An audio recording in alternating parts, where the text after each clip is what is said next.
ওইদিন ফেসবুকে আর টিকটকে দেখলাম আমাদের দেশে মোল্লা গো আনাম একটা খাসি বিয়ার অনুষ্ঠানে খাইতে দিছে, একটা আনাম একটা খাসি।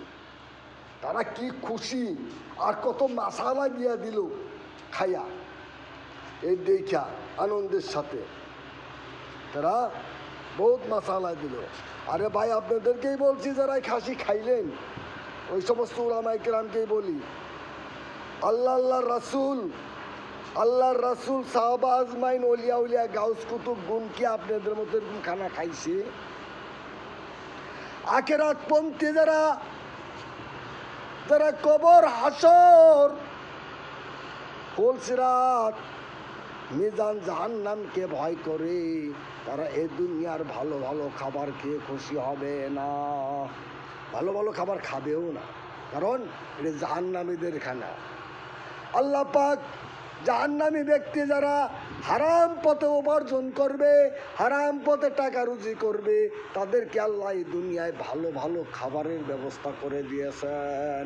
পরপারে তাদেরকে মৃত্যুর পর থেকে শাস্তি যে শুরু হইবে, রিমান্ডের মায় একেবারে জাহান্নাম পর্যন্ত পৌঁছাইয়া দিবে। আর যারা সৎ পথে থাকবে, সৎ রুজি করবে, সৎকর্ম করবে, আল্লাহর গোলামি করবে, তাদের জন্য এই দুনিয়া একটা জেলখানা। দিনের পর দিন অনাহারে থাকতে হয়, কত কষ্ট করতে হয়। যারা আল্লাহর গোলামি করে তারাই জানে সৎপথে যে কতটা কষ্ট, আল্লাহ কতটা পরীক্ষা নেয়, তারাই শুধু জানে, আর কেউ জানে না। এ দুনিয়ায় কষ্ট করবেন, জান্নাতের টিকিট কামাইবেন।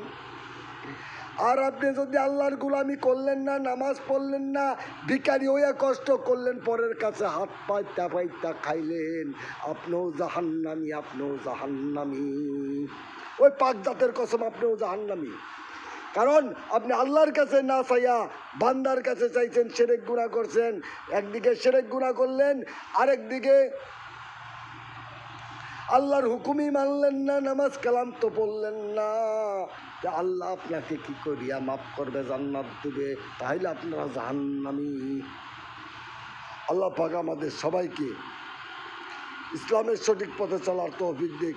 ইসলামের সঠিক পথে চলতে গেলে অনেক কষ্ট, অনেক ধৈর্য ধারণ করতে হয়।